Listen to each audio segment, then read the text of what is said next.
তো good morning বন্ধুরা, welcome back to my channel. তোমরা সকলে কেমন আছো বলো? আশা করি ভালো আছো, সুস্থ আছো। তো চলো, আজকে হলো সানডে মানে একটু ভালো মন্দ খাওয়া দাওয়া।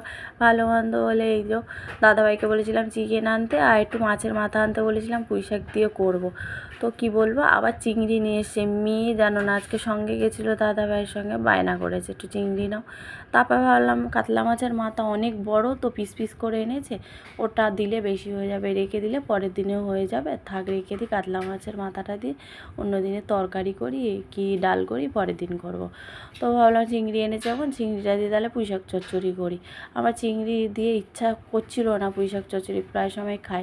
মাছের মাথা দিয়ে অনেক দিন করা হয় না, তাই বলা হয়েছিল, কিন্তু এতগুলো মাথা করলে না বেশি হয়ে যাবে, তারপর একটা দুটো রাখবো, আবার রেখে দিলে কেমন একটা লাগে না, তার জন্য আমি ভাবলাম না, চিংড়িটা দিয়ে করি, আবার চিংড়ি আলাদা তরকারি করবো, পুঁই শাক দিয়ে করে নিই, মাছের মাথাটা পরের দিনের জন্য। তো সব হয়ে গেছে, ধোয়া পাগলা যা যা নুন হলুদ মাখানো মাখিয়ে দিয়েছি।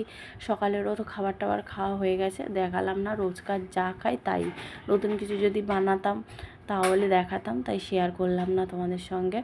তো চলো, বিছানাটাও গুছিয়ে চলে এসেছি, বাসন কাসনও মাজা হয়ে গেছে, কেটে কুটে গুছিয়ে নিয়ে রান্না করতে চলে এসেছি। তো চলো, মাংসটা আলুটা ভেজে নিলাম, নিয়ে তারপরে চিংড়িটা ভেজে নিয়েছি।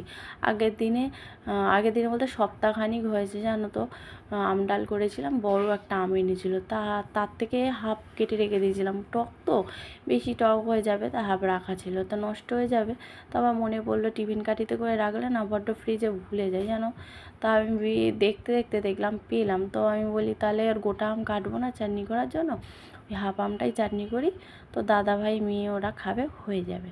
তো চলো, এই যে পুঁই শাক দিয়ে বসিয়ে দিয়েছি, চিংড়ি দিয়ে তরকারি হয়ে এসছে, নামাবো। আর পাশে ভাতও বসিয়ে দিয়েছি, ভাতটাও ফুটে গেছে। তো আর এইটা হলে মাংসটা বসালে হয়ে যায়, আর সেরকম কিছু রান্না নিয়ে আর চাটনি করেছি। আজকে রান্না দেওয়া মানে পুঁই শাক চচ্চড়ি, মাংসটা করবো, এখনও বসাইনি। আর চাটনিটা আগেই তো হয়ে গেছে, আর চাটনি আমি বাটিতেই বসাই, কড়াই বসাই না। তো চলো, এই যে মাংসের আলুটাও দিয়ে দিয়েছি, আর কিছুটা মাংস জানো তো তুলে রেখেছি, অল্প করেই একদম বসালাম মাংসটা। কেন বলো তো, মাংস টাংস থাকলে না মেয়েরা না খেতে চায় না, এখন যা গরম পড়েছে। তারপরে চিংড়িও যেহেতু হচ্ছে, তা ভাবলাম থাকলে অন্য দিন করা যাবে, তাই রেখে দিলাম হাফ মাংস তুলে, আর বাকিটা করলাম। যদি একবেলা হয় একবেলায় খাবার, যদি থাকে তো মেয়েদের হয়ে যাবে বেলায়। তো এবার বাসনগুলো সব গুছিয়ে নিচ্ছি, সব জল জড়ে গেছে, সব সকালে যেগুলো মাজা হয়েছিল জায়গার জিনিস জায়গা গুছিয়ে নিচ্ছি।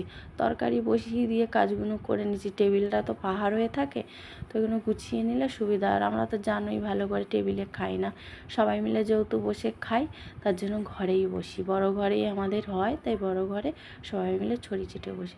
চলো, এবার টেবিলটা পরিষ্কার করে নিচ্ছি, আর আগের দিনে দেখো টেবিল ক্লথটাও চেঞ্জ করে নিয়েছি, বেশ দেখতে ভালোও লাগছে।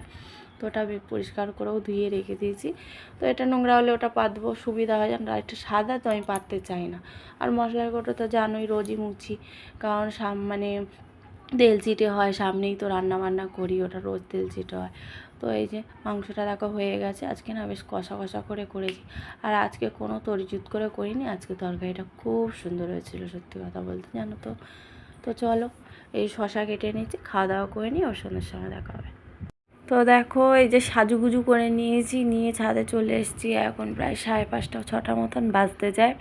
তো একটু বেরোবো, দাদাভাই একটা কুর্তি এনেছে, কুর্তিটা চেঞ্জ করতে যাব।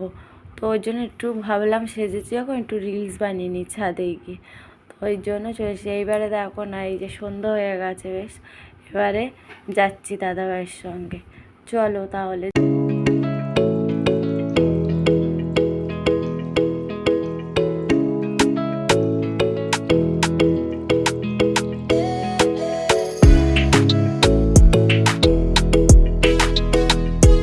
চলো, এই যে দোকানে চলে এসেছি, এবারে যাই, গিয়ে ভেতরে দেখি। কুর্তিটা তো এনেছে, একটু মানে কি বলো তো, ঘেরটা বড্ড মানে ইয়ে, মানে আমার খুব একটা পছন্দ হয়নি, তাই জন্যই চেঞ্জ করতে এসেছি, আর একটা মশারি নেবো বলে এসেছি। চলো তাহলে কেনাকাটা করে নিই, পরে দেখা হচ্ছে।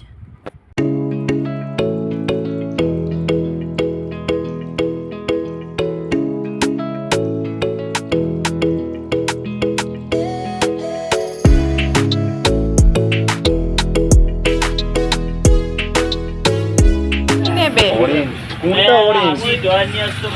কোনটা অরেঞ্জ কালার? এইটা? তাহলে কোনটা? এটা? ওটা অরেঞ্জ কালার কোথায়? অরেঞ্জ।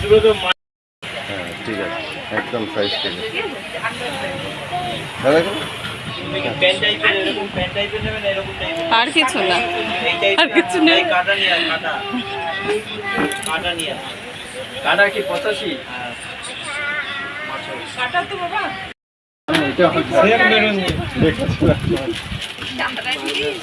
একটু কিছু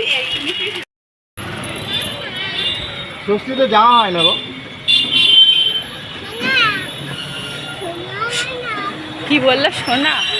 হ্যাঁ তাছাড়া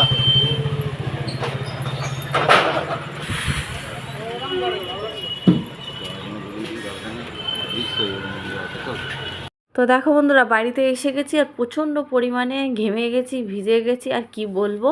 তো যাই না, তো চলো। আর এদিকে মেয়ে খিদে খিদে করছে, রেগেও গেছি। তো চলো, আজকের ভিডিওটা এখানেই রাখছি, নেক্সট ব্লগে দেখা হবে। ঠিক আছে, টাটা, বাই।